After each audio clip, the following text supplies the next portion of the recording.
अस्सलाम वालेकुम student, welcome back to my YouTube channel the educational fair. Student, आज के इस वीडियो लेक्चर में डिस्कस करने जा रहे हैं इंग्लिश 101 लेसन नंबर 6। स्टूडेंट, इसमें भी हम क्या देखेंगे? इसमें भी हम इंपॉर्टेंट चीज़ों को ही देखेंगे। इंपॉर्टेंट क्या है, और इस लेसन में कुछ खास इंपॉर्टेंट नहीं है, लेकिन जो चीज़ें इंपॉर्टेंट है जो गाइड करने की हैं वो मैं आपको गाइड कर देती हूँ कि इसमें से ये चीज़ें ही आपसे पूछी जा सकती है, इससे ज़्यादा इसमें से कुछ नहीं पूछा जा सकता। उसमें क्या है स्टूडेंट, यहाँ पर आपके पास दिए हुए हैं सिनोनियम और आपको दिए हुए हैं एंटोनियम। आपने क्या करने हैं, सिनोनियम और एंटोनियम करने होते हैं, ये आपके पेपर में आते हैं। अब यहाँ पर देते क्या है, वो एक पैराग्राफ दे देते हैं, पैराग्राफ देने के बाद वर्ड्स देते हैं और वर्ड्स देके वो ये कहते हैं कि आपने ये जो हमने आपको वर्ड दिए हैं, इन वर्ड्स के जो सिनोनियम है वो आपने टेक्स्ट में से ही देने हैं। उनके सिनोनियम जो है वो आपने टेक्स्ट में से ही निकाल कर देने हैं। सपोज करिए, अगर आपको जो वर्ड है, उन्होंने वर्ड दे दिया मशीन, मशीन आपको उन्होंने खुद वर्ड दिया है और मशीन का जो अल्टरनेटिव जो सिनोनियम होगा वो आपका पैराग्राफ के अंदर होगा। पैराग्राफ से निकाल कर आपने वहां पे यहाँ पे क्या कर देना है, लिख देना होता है। स्टूडेंट, जरूरी नहीं है कि आपको यही पैराग्राफ दें या फिर आपको यही वर्ड्स दें, कि आपने यही वर्ड्स याद कर लेने, नहीं हो सकता है कि वो कोई और पैराग्राफ दे दे, कुछ और वर्ड्स दे दें या कुछ और चीजें दे दें, तो ऐसा हो सकता है। तो लिहाजा आपने इनके लिए भी कॉन्शियस रहना है, आपने इनको देख लेना है फॉर जस्ट फॉर प्रैक्टिस, और मे बी आप इनको भी याद कर लीजिएगा, मेमोराइज कर लीजिएगा। मे बी क्विज में आपसे ये पूछा जाए, क्योंकि ये आपके लेसन का पार्ट है। तो आपका लेसन का पार्ट है तो पॉसिबल है कि यहाँ से पूछा जाए।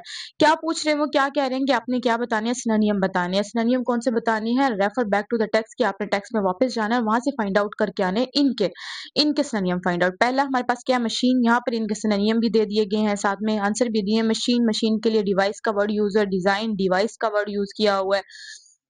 फिर यहाँ पर हमारे पास क्या है, अलॉट। अलॉट के लिए सिनोनियम क्या है, अ ग्रेट डील। और एरर्स के लिए क्या है, मिस्टेक। और सोल्व के लिए क्या है, फिगर आउट। ये हमारे पास क्या है, सिनोनियम है, जो कि आपको पैराग्राफ से ही मिलते हैं, पैराग्राफ में ही ये दिए हुए हैं, पैराग्राफ से निकाल के ही आपने यहाँ पे लिखने होते हैं। नेक्स्ट आपके पास एंटोनियम। एंटोनियम क्या होता है कि आपने मुतजाद अल्फाज लिखने होते हैं, अपोजिट, एक दूसरे के अपोजिट जो वर्ड्स होते हैं उनको हम क्या कहते हैं, एंटोनियम कहते हैं। ये भी उसी तरह है कि आपने जाना है, refer back to the text, आपने टेक्स्ट में जाना है और वहां से आपने निकाल के इन वर्ड्स के क्या देने हैं, सिनोनियम देने हैं। पहला क्या है हमारे पास, ओल्ड। ओल्ड के लिए क्या एंटोनियम हो सकता है, मॉडर्न।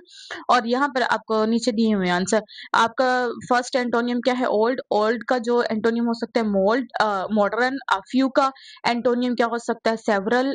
टू इंक्लूड का एंटोनियम क्या हो सकता है, कट डाउन। और कंटेम्परेरीज का क्या हो सकता है, प्रीडिसेसर। कंटेम्परेरीज का मतलब होता है हमअसर, जो मौजूदा वक्त में मुकाबले में हो।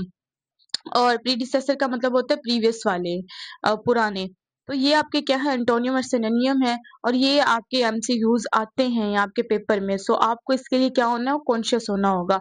अब यहाँ पर आपके पास क्या है, कॉलम है। कॉलम एसएच नहीं आते हैं आपके पेपर में, लेकिन वो एमसीक्यूज के टाइप पर एमसीक्यू एज एमसीक्यूज आ सकते हैं। जैसे यहाँ पर क्या लिखा है, हम अबेकस, अबेकस दे देंगे, नीचे आपको ऑप्शंस दे देंगे, तो फिर आपको पता होना चाहिए अबेकस क्या है। And instrument use for counting, बस आप इसको एक बार देख लीजिएगा, ज्यादा इंपॉर्टेंट नहीं है, लेकिन फिर भी के इन्वेंटेड बाय अमेरिका इन 1944 कि ये वाला आपके पास आ गया है, डिजिटल कंप्यूटर या कोई कंप्यूटर। फिर आपके यहाँ पर इनके आंसर भी दिए हुए हैं, जस्ट आप इनको देखिएगा, इतना ज्यादा ये इंपॉर्टेंट नहीं है। इंपॉर्टेंट चीज यहाँ पर यही थी कि आपको बताया जा सके कि एंटोनियम और सिनोनियम आते हैं। एंटोनियम और सिनोनियम अपने किस तरह से फाइंड आउट करने होते हैं वो मैंने आपको गाइड कर दिया। स्टूडेंट, होप सो कि ये आपको अच्छे से अंडरस्टैंड हुआ होगा। और ऐसे ही नेक्स्ट लेसन को देखने के लिए प्लेलिस्ट को विजिट करें, लाइक करें, शेयर करें एंड सब्सक्राइब करें। Thank you so much for watching my video. अल्लाह हाफ़िज़।